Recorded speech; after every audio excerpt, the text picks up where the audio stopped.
الحمد للہ نحمده ونستعینه ونستغفره ونؤمن به ونتوکل علیہ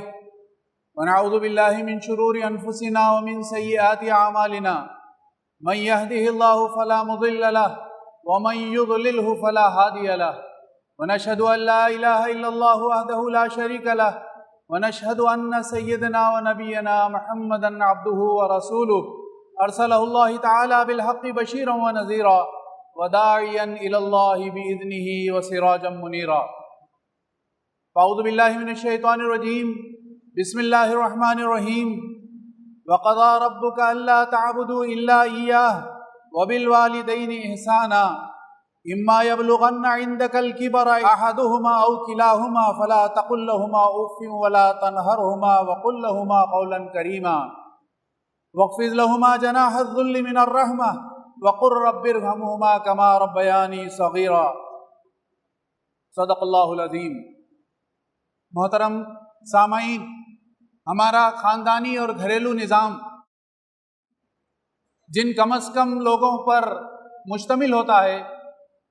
اس میں میاں بیوی اور اولاد کے ساتھ ماں باپ بھی شامل ہوتے ہیں. قرآن میں اور نبی کریم حضرت محمد مصطفیٰ صلی اللہ علیہ وسلم نے ماں باپ کی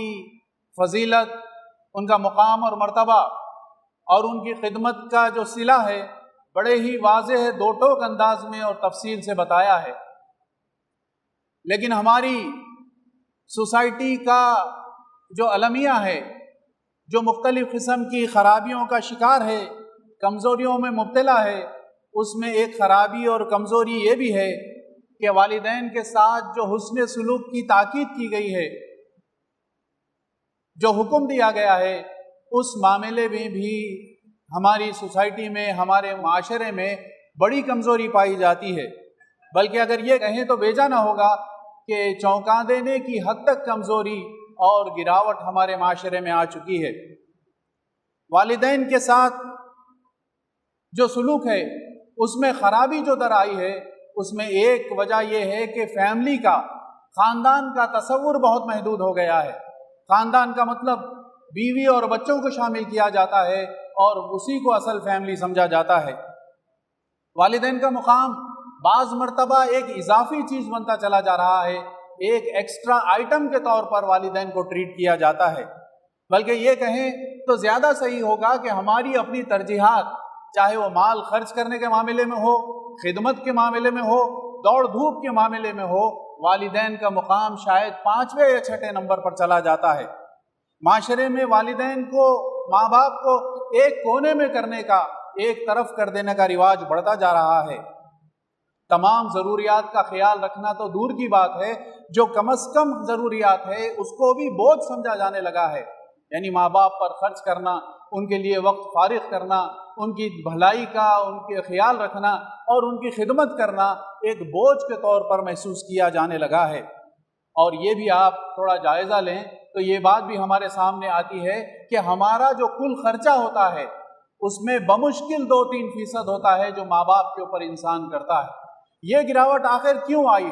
اس سطح پر امت مسلمہ آخر کیوں پہنچی ہے؟ جبکہ یہ عجیب و غریب صورتحال اس امت کی ہے جس کے نبی حضرت محمد مصطفیٰ صلی اللہ علیہ وسلم ساری انسانیت کے لیے رحمت بنا کر بھیجے گئے ہیں. ماں باپ کی خدمت اور ان کا خیال رکھنے کی بڑی تاکید نبی کریم صلی اللہ علیہ وسلم نے فرمائی ہے. یہ صورتحال اس دین کے ماننے والوں کی ہے جو دراصل دین رحمت ہے. سارے انسانوں کے لیے ہی نہیں بلکہ جانوروں کے لیے بھی رحمت بن کر آیا ہے. جانوروں کے ساتھ بھی رحم کا سلوک کرنے کی باضابطہ تاکید کی گئی ہے. لیکن معاملہ یہ ہے کہ اس معاملے میں، رحمت کے معاملے میں، کرم کے معاملے میں، احترام کے معاملے میں ماں باپ کو بھی پیچھے چھوڑا جا رہا ہے. والدین دراصل ایک عظیم نعمت ہے جو اللہ تعالیٰ نے عطا کی ہے. اگر آپ اور میں اپنے مستقبل میں جھانک کر دیکھیں تو ہم بھی اپنے اولاد کے والدین ہیں. کل کے دن بڑھاپے کی عمر میں ہم کو بھی پہنچنا ہے. آج جو جوان ہیں، آج جو درمیانی عمر میں ہیں، کل کے دن انہیں بھی بوڑھے عمر کو پہنچنا ہے اور بڑھاپے کی منزلیں طے کرنا ہے. تو آج اگر ہم اپنے ماں باپ کے ساتھ بہتر سلوک کریں گے تو کل اس بات کی توقع ہم اپنی اولاد سے کر سکتے ہیں کہ وہ ہمارے ساتھ بہتر سلوک کریں گے. ماں اور باپ، ماں وہ ہستی ہے کہ جو حمل کے انتہائی کٹھن مراحل سے گزرتی ہے. 9 مہینے تک اپنے اس بوجھ کو اپنے پیٹ کے اندر اٹھائے اٹھائے پھرتی ہے، اور پھر اس کے بعد جب ولادت کا موقع آتا ہے تو گویا وہ موت سے کھیل جاتی ہے اور موت کے منہ سے بچے کی ولادت کرتی ہوئی باہر آتی ہے۔ باپ کا معاملہ یہ ہے کہ دن رات خون پسینہ ایک کر کر اپنی ساری محنت اور تگ و دو اور دوڑ دھوپ اولاد کی ترقی اور ان کی بہتر مستقبل کے اوپر صرف کر دیتا ہے، تب کہیں جا کر وہ انسان جو پیدا ہوئے وقت انتہائی کمزور تھا، انتہائی بے بس تھا، اور سارے مخلوقات میں ایون جانوروں سے زیادہ کمزور اگر کسی کا بچہ ہوتا ہے تو وہ انسان کا بچہ ہے، لیکن اس کی پرورش کے لیے ماں باپ نے اپنی زندگی لگا دی، اپنی رات کی قربانی کری، اپنے نیند کو قربان کیا، اپنے چین کو قربان کیا، خود نہیں کھایا اپنی اولاد کو کھلایا، خود نہیں سوئے اپنی اولاد کو سلایا، خود مشکل میں رہے لیکن ان کے لیے راحت کا انتظام کیا، خود تنگی میں گزاری لیکن اپنی اولاد کے لیے، ان کے بہتر مستقبل کے لیے، ان کی تعلیم کے لیے، ان کے مستقبل کے لیے جو کچھ ہو سکتا کر گزرے، خود انتہائی تنگ دستی میں گزارا لیکن اپنی اولاد کے لیے انہوں نے مال صرف کیا، مال کمایا اور مال صرف کیا۔ ایسے والدین کے ساتھ، ایسی ہستیوں کے ساتھ، ایسی غیر معمولی ہمارے ساتھ محنت کرنے والی ہستیوں کے ساتھ، انعام کرنے والی، اکرام کرنے والی، ہمارے اوپر اپنے آپ کو نچھاور کرنے والی ہستیوں کے ساتھ مسلم امت میں بھی خرابی در آئی ہے۔ مسلم امت میں بھی صورتحال یہ ہے کہ اب ماں باپ پر توجہ دینا ایک اضافی چیز سمجھا جا رہا ہے، لیکن اس کے مقابلے میں قرآن مجید بڑی کلیئر ہمیں تاکید کرتا ہے۔ قرآن مجید ہمارے سامنے بہت واضح رہنمائی کرتا ہے۔ نبی کریم صلی اللہ علیہ وسلم کے ارشادات دیکھیں تو ماں باپ کے ساتھ حسن سلوک کرنا، ان کے ساتھ بہترین برتاؤ کرنا، ان کے ساتھ لگاؤ کا، محبت کا معاملہ کرنے کی بار بار تاکید کی گئی ہے، بلکہ یہاں تک کہا گیا کہ ان کو محبت سے دیکھنا بھی نیکی اور وہ بھی عبادت ہے۔ ایسی عظیم ہستیوں کے بارے میں دیکھیں کہ اللہ تعالیٰ نے، اللہ کے نبی حضرت محمد صلی اللہ علیہ وسلم نے کیا بات بتائی ہے۔ میں نے ابتدا میں جو آیت پڑھی ہے اس میں اللہ تعالیٰ نے 5 باتیں ہمارے سامنے رکھی ہیں، 5 احکام دیے ہیں۔ سب سے پہلے یہ کہ والدین حسن سلوک کے مستحق ہیں، ان کے ساتھ بہترین سلوک کیا جائے،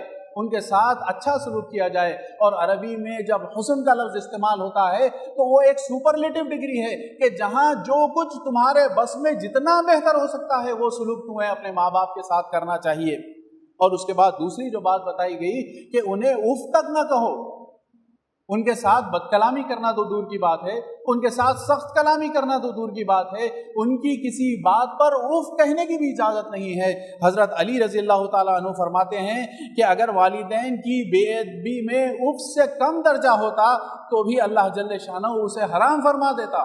یعنی یہ انتہائی کم درجہ ہے، لیسٹ پاسبل جو ایکسپیکٹڈ ہے وہ یہ ہے کہ تم اپنے والدین کے ساتھ اف تک نہ کہو۔ پھر تیسری بات جو اس میں فرمائی گئی ان آیتوں میں وہ یہ ہے کہ احترام سے گفتگو کرو، ان کا احترام کرو، انہوں نے جو قربانیاں تمہارے لیے دی ہیں اس کا خیال کرتے ہوئے ان کی ایسی باتیں جو تمہیں پسند نہیں آتی ہوں اس کو بھی خندہ پیشانی سے پیش آؤ اور اس کے مقابلے میں اس کے ساتھ ساتھ احترام سے گفتگو کرو۔ اور چوتھی بات یہ کہ نرمی اور جھک کر رہو، اپنے کاندھوں کو، اپنے شولڈرز کو ان کے سامنے جھکا دو اور ان کے سامنے تن کر کھڑے ہونے، ان کے سامنے کہ میں بھی کچھ ہوں کا رویہ اختیار کرنے کی قطعی اجازت نہیں ہے، بلکہ تمہارا رویہ، تمہارا معاملہ، تمہارا اپروچ تو یہ ہونا چاہیے کہ ان کے سامنے اپنے شولڈرز، اپنے کاندھوں کو جھکا دو اور احترام کے ساتھ، نرمی کے ساتھ بات کرو۔ اور 5ویں بات جو ان آیتوں میں ارشاد فرمائی گئی وہ یہ کہ اپنے والدین کی دعا کرتے رہو، یعنی جو انہوں نے تمہارے ساتھ سلوک کیا تھا بچپن میں جبکہ تم انتہائی قسمہ پرسی کی حالت میں تھے، انتہائی مدد کی طلبگار تھے، اس صورت میں جب والدین نے تمہارے ساتھ بہترین سلوک کیا تھا تو آج ان کے لیے رب ارحمہما کما ربیانی صغیرا، جس طرح انہوں نے ہماری پرورش کی، آج ہم اس ضمن سے اللہ رب العالمین کے سامنے دعا کریں۔ ایک اور مقام پر سورہ لقمان میں یہ بات آتی ہے، اللہ تعالیٰ ارشاد فرماتے ہیں، حضرت لقمان علیہ السلام کی وصیت کے درمیان میں یہ بات اللہ رب العالمین ارشاد فرماتے ہیں کہ وَوَصَّيْنَا الْإِنسَانَ، کہ ہم نے انسان کو اس بات کی وصیت کی کہ بِوَالِدَيْهِ حَمَلَتْهُ أُمُّهُ وَهْنًا عَلَى وَهْنٍ، کہ اپنے والدین کے ساتھ حسن سلوک کرو، اس ماں کا خیال رکھ کرو کہ جس نے حمل کی جو تکلیفیں ہیں اس کو برداشت کیا، 1 نہیں 2 نہیں 3 4 نہیں بلکہ 9 مہینے تک تمہیں اٹھائے پھرتی رہی، اور وہ جو بوجھ تھا اس کو اس نے نہ صرف یہ کہ ہنسی خوشی برداشت کیا بلکہ تمہاری ولادت کی جس تکلیف سے گزری اس کے بعد اس نے اپنی ساری محبت تمہارے اوپر نچھاور کر دی، اپنی دن اور رات تمہارے لیے لگا دیے۔ تو ایسے والدین کا تمہیں نہ صرف یہ کہ اس موقع پر اللہ رب العالمین کا شکر بجا لانا چاہیے، بلکہ والدین کا بھی شکر، انشکر لی ولی والدیک، نہ صرف یہ کہ تم میرے شکر گزار بنو کہ ایسے قیمتی تحفے میں نے تمہیں دیے ہیں، ایسی مدد کرنے والے، نگرانی کرنے والے، پالنے والے، پوسنے والے، تمہاری تربیت کرنے والے میں نے دیے ہیں، تو میرا شکر بھی بجا لاؤ، ایسا نظام میں نے بنایا ہے تو میرا شکر بھی بجا لاؤ، اور ان دونوں ہستیوں کا شکر بھی بجا لاؤ جنہوں نے اپنا سب کچھ تمہارے اوپر نچھاور کر دیا۔ یہ چار باتیں اس آیت میں آتی ہیں کہ ایک تو والدین کا حق پہچاننا، دوسرا ماں کا مقام اور مرتبہ، تیسرا اللہ رب العالمین کا شکر بجا لانا، اور چوتھا یہ کہ والدین کا شکر بجا لانا۔ حضرت عبداللہ ابن مسعود رضی اللہ تعالیٰ عنہ راوی ہے، فرماتے ہیں کہ نبی کریم صلی اللہ علیہ وسلم سے ہم نے پوچھا ای العمل احب الی اللہ یا رسول اللہ، فرمایا اللہ کے نبی سے کہ اے نبی اللہ کے نزدیک محبوب عمل کون سے ہیں؟ تو نبی کریم صلی اللہ علیہ وسلم نے ارشاد فرمایا قال الصلاۃ علی وقتها، نماز کو اپنے وقت پر پڑھنا، اور پھر فرمایا کہ قلت ثم ای، پھر ہم نے پوچھا کہ اے نبی صلی اللہ علیہ وسلم اس کے بعد کیا چیز ہے؟ تو نبی کریم صلی اللہ علیہ وسلم نے فرمایا بر الوالدین، کہ اپنے والدین کے ساتھ نیکی کرنا، ان کا احترام کرنا، ان کا بہترین سلوک ان کے ساتھ کرنا، یہ اللہ کے لیے اللہ کے پاس انتہائی پسندیدہ عمل ہے۔ پھر فرمایا کہ ثم ای قال الجہاد فی سبیل اللہ، اور اس کے بعد اللہ کے راستے میں جہاد، یعنی اللہ کی عبادت میں نماز کو سب سے آگے رکھا گیا ہے، اور بندوں کے حقوق میں اپنے والدین کا خیال رکھنا، ان کے ساتھ نیک برتاؤ کرنا اور ان کے ساتھ بہترین سلوک کرنا۔ اور پھر فرمایا کہ ساری زندگی اللہ رب العالمین کے دین کی حفاظت کے لیے اور اس کی سربلندی کے لیے لگا دینا، یہ تین ایسے کام ہیں جو اللہ رب العالمین کو بہت پسند ہے۔ یہ روایت بخاری اور مسلم دونوں میں کی گئی ہے۔ ایک آدمی نے نبی کریم حضرت محمد صلی اللہ علیہ وسلم سے پوچھا کہ اے اللہ کے رسول، میرے پاس مال بھی ہے اور اولاد بھی ہے، میرا والد چاہتا ہے کہ میرا مال ختم کر دے، تو آپ صلی اللہ علیہ وسلم نے ارشاد فرمایا انت و مالک لابیک، تو اور تیرا مال دونوں اپنے والد کا ہے۔ دیکھیں کہ کیا تعلیم دی گئی ہے، انسان کے لیے تعلیم دی گئی ہے کہ جب وہ کمانے کا قابل ہو جائے، جب اپنے پیروں پر کھڑا ہو جائے، کچھ کر گزرنے کی طاقت اور قوت اس کے اندر آ جائے، تو ان محسنین کو نہ بھولے، ان محسنین کو فراموش نہ کرے کہ جن کی وجہ سے آج تو اپنے پیروں پر کھڑا ہونے کے قابل ہوا۔ سب سے بڑی ذات تو اللہ رب العالمین کی، اس کے بعد اس کے والدین کی، کہ جن کی محنتوں سے، کوششوں سے آج تو اس قابل ہوا کہ فلاں اور فلاں مقام اور فلاں اور فلاں مرتبہ اور ایسا مال اس کو حاصل ہوا ہے، سوسائٹی میں مقام اور مرتبہ حاصل ہوا ہے۔ اور یہ بات اگر آپ قرآن مجید کو صفحات پر اگر ہم نظر ڈالتے ہیں، وہاں غور کرتے ہیں، تو یہ انبیاء کی صفات میں اہم ترین صفت کے طور پر بیان کیا گیا ہے کہ وہ والدین کے ساتھ نیک سلوک کرنے والے اور ان کے ساتھ بھلائی کرنے والے۔ حضرت یحییٰ علیہ السلام کی جو صفت بیان کی گئی ہے وہ برم بوالدیہ ولم یکن جبارا عصیا، کہ وہ اپنے والدین کے ساتھ بہترین سلوک کرنے والے، نیک سلوک کرنے والے، حسن سلوک کرنے والے ہیں۔ حضرت عیسیٰ علیہ السلام کے بارے میں بتایا گیا کہ وہ برم بوالدتی ولم یجعلنی جبارا شقیا، کہ ان کی والدہ کے ساتھ وہ بہترین سلوک کرنے والے، ان کے ساتھ نیک معاملہ کرنے والے، ان کے ساتھ حسن سلوک کرنے والے تھے۔ پیغمبروں نے جب دعائیں کی تو ان کی دعاؤں کے پیچھے بھی یہ تھا کہ وہ اللہ رب العالمین کی اطاعت گزار، اللہ رب العالمین کے بہترین خادم بنے اور اپنے ماں باپ کا خیال رکھنے والے بنے۔ ماں باپ کے ساتھ جو حسن سلوک کے مختلف پہلو ہیں، جو 2 آیتیں میں نے آپ کے سامنے تلاوت کی یا پیش کی ہیں، اس میں اگر ہم دیکھیں تو 8 نکات، 8 پوائنٹس ہمارے سامنے آتے ہیں جو ہر فرد کو کم از کم اپنے ماں باپ کے ساتھ اختیار کرنے ہیں۔ سب سے پہلے یہ کہ قول کریم، ان کے ساتھ بہترین قول اور ان کے ساتھ نرم آواز میں، ادب کے ساتھ، تمیز کے ساتھ، ان کا احسان مانتے ہوئے اس انداز میں ہمیں اپنے والدین سے نرم اور پست لہجے میں بات کرنا ہے، نمبر 1۔ اور نمبر 2 یہ کہ ان کے سامنے بازو جھکائے رکھیں۔ آج وہ کمزوری کو پہنچ چکے ہیں، لیکن آج اللہ تعالیٰ نے آپ کو طاقت دی ہے، تو اس کا مطلب یہ نہیں ہے کہ آپ ماں باپ سے اونچے ہو گئے ہیں، اس کا مطلب یہ نہیں ہے کہ ماں باپ سے آپ آگے بڑھ گئے ہیں، بلکہ آج ماں باپ اگر کمزوری میں ہیں اور آپ کو اور مجھے اللہ تعالیٰ نے طاقت اور قوت دی ہے، تب بھی یہ معاملہ ہم سے مطالبہ ہے، حکم دیا جا رہا ہے کہ ان کے سامنے جھک کر رہیں اور ان کی بات کو غور سے سنیں اور اس کے بعد پھر اپنی بات کو رکھیں۔ اور تیسری جو بات ماں باپ کے ساتھ کرنا ہے وہ یہ ہے کہ ان کا اکرام کرنا، ان کی عزت کرنا، ان کی توقیر کرنا، ان کا جو مقام اور مرتبہ ہے اس کو پہچاننا اور ان کو ان کا مقام اور مرتبہ دینا، یہ اہم ترین بات۔ اور چوتھی بات یہ ہے کہ ماں باپ کو اہمیت دینا۔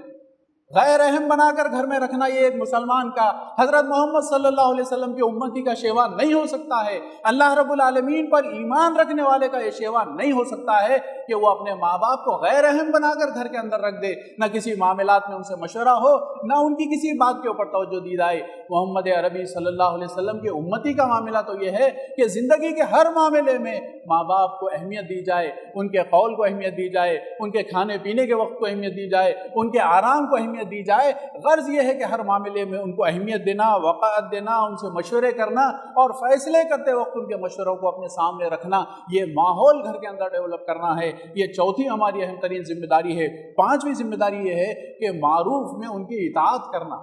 کوئی بات اگر اپنے ماں باپ کی طرف سے آئے، چاہے ہمیں ناگوار ہی کیوں نہ گزرے، چاہے ہمارے لیے مشکل کا سامان کیوں نہ ہو، لیکن اگر وہ اللہ کی، اللہ کے رسول صلی اللہ علیہ وسلم کی اطاعت کے، ان کے حکم کے، ان کے منشا کے مطابق ہے، تو یہ لازمی ہے کہ ہم اپنے ماں باپ کی اطاعت کریں اور ان کی بات سنیں، ہمارے لیے اس کے لیے مشقت کیوں نہ اٹھانا پڑے۔ یہ پانچویں بات۔ اور چھٹی بات یہ ہے کہ ان کی ضروریات کا خیال رکھنا۔ جس طرح آپ اور میں بالکل سال، 2 سال، 4 سال کے تھے تو ہماری ایک ایک چھوٹی چھوٹی ضرورت کا وہ خیال رکھتے تھے، اسی طرح یہ ہماری ذمہ داری ہے کہ ہمارے ماں باپ جو بڑھاپے کو پہنچ چکے ہیں، کمزوری کا شکار ہو چکے ہیں، ان کی چھوٹی چھوٹی ضرورت کا خیال رکھنا، ان کے کھانے پینے کا، ان کے کپڑے کا، ان کے اوڑھنے بیٹھنے کا، ان کی صفائی کا، ہر چیز کا خیال رکھنا، یہ ایک مومن کی ذمہ داری ہے۔ اور ساتویں چیز یہ ہے کہ مال خرچ کرنا۔ اس نیت سے مال خرچ کریں کہ میں جتنا خرچ کروں گا اللہ رب العالمین کئی گنا لوٹا کر مجھے قیامت کے دن واپس کرنے والا ہے۔ نہ صرف یہ کہ میری ذمہ داری ہے، بلکہ میرے انفاق کا، میرے خرچ کرنے کا ایک بہت اہم ترین ذریعہ،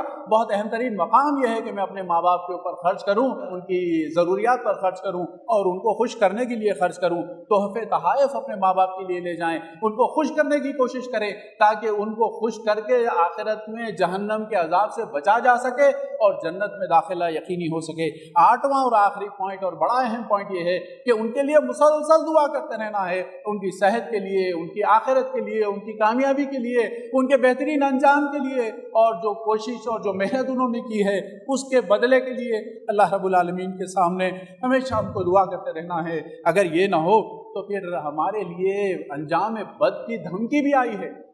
اللہ کے نبی صلی اللہ علیہ وسلم نے جہاں پر اپنے ماں باپ کا خیال رکھنا، حسن سلوک کرنے کی بات کی ہے، وہاں پر نبی کریم صلی اللہ علیہ وسلم نے ان کے ساتھ حسن سلوک نہیں کرنے کے اوپر دھمکی بھی دی ہے۔ فرمایا کہ اس انسان کی ناک خاک آلود ہو، اس انسان کی ناک خاک آلود ہو، اس انسان کی ناک خاک آلود ہو، وہ تباہ ہو جائے، برباد ہو جائے، بے عزت ہو جائے۔ خاک ناک آلود ہونے کا مطلب، سوال کیا صحابہ نے کہ اے اللہ کے رسول کس کی ناک، کس کے بارے میں آپ ارشاد فرما رہے ہیں؟ نبی کریم صلی اللہ علیہ وسلم نے فرمایا کہ جس نے اپنے والدین کو پایا، ان میں سے کسی ایک کو بڑھاپے میں پایا اور ان کی خدمت کر کے جنت میں داخل نہ ہوا۔ یعنی ماں باپ جنت میں جانے کا آسان ترین ذریعہ، بہترین ذریعہ، ایسا ذریعہ ہے جو اللہ رب العالمین نے ہم میں سے اکثر کو آج بھی فراہم کر رکھا ہے۔ کسی کے ماں باپ ہیں، کسی کے ماں باپ دونوں میں سے ایک موجود ہیں، تو اتنا غنیمت ذریعہ ہے کہ ان کی خدمت کر کے، ان کو خوش کر کے، ان کو راضی کر کے آپ اور میں بڑی آسانی سے جنت میں داخل ہو سکتے ہیں۔ یہ نبی کریم صلی اللہ علیہ وسلم نے ارشاد فرمایا۔ اس کا مطلب دوسرا یہ ہے، اس کا دوسرا پہلو یہ ہے کہ اگر ماں باپ کے ساتھ آپ کا اور میرا رویہ صحیح نہیں ہوگا، ان کے ساتھ ہمارا تعلق غلط ہوگا، ان کے ساتھ بیزارگی کا اگر ہم سلوک کریں گے، تو پھر ہمیں ڈرنا چاہیے کہیں اللہ تعالیٰ ہمیں جنت سے محروم نہ کر دیں، کہیں اللہ تعالیٰ خدا نخواستہ جہنم میں شامل ہونے والوں میں ہمارا نام شامل نہ کر دیں۔ نبی کریم صلی اللہ علیہ وسلم نے ارشاد فرمایا کہ کبیرہ گناہوں سے بڑا گناہ یہ ہے کہ اپنے والدین کو گالی دی جائے۔ صحابہ نے پوچھا کہ اللہ کے رسول کیسے اپنے والدین کو کوئی گالی دیتا ہے؟ تو نبی کریم نے ارشاد فرمایا کہ ایک آدمی دوسرے کے باپ کو گالی دیتا ہے، وہ بدلے میں اس کے باپ کو گالی دیتا ہے، تو گویا وہ گالی اس کے اپنے باپ کو پہنچ جاتی ہے۔ دیکھیں کیا مقام اور مرتبہ ہے جو نبی کریم صلی اللہ علیہ وسلم نے ارشاد فرمایا ہے، کیسے عظیم مقام پر ماں باپ کو نبی کریم صلی اللہ علیہ وسلم نے رکھا ہے۔ ایک مرتبہ حضرت ابو بکر نفیع رضی اللہ تعالیٰ عنہ راوی ہیں، فرماتے ہیں کہ اللہ کے رسول صلی اللہ علیہ وسلم نے ارشاد فرمایا الا انبئکم باکبر الکبائر ثلاثا،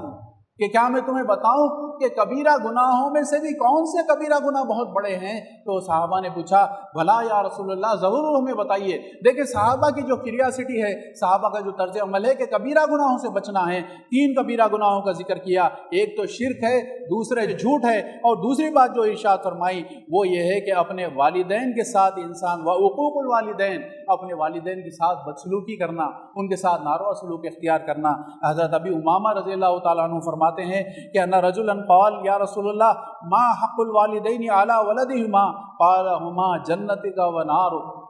کہ اے نبی صلی اللہ علیہ وسلم بتائیے کہ اولاد پر، بیٹے پر، ماں باپ کے کیا حقوق ہیں؟ تو فرمایا وہ تیری جنت بھی ہے، وہ تیری جہنم بھی ہے۔ ان کی خدمت کر کے، ان کو راضی کر کر، ان کو خوش کر کر تو جنت میں جا سکتا ہے، اور ان کو ناراض کر کر، ان کی بوجھ سمجھ کر اور ان کو پریشان کر کر تو جہنم میں جا سکتا ہے۔ اللہ تعالیٰ ان باتوں پر غور کرنے کی ہمیں توفیق عطا فرمائے، اپنے ماں باپ کی بہترین خدمت کرنے، ان کا خیال کرنے کی ہم سب کو توفیق عطا فرمائے۔ اقول قولی ھذا استغفر اللہ لی ولکم ولسائر المسلمین من کل ذنب انہ هو الغفور الرحیم۔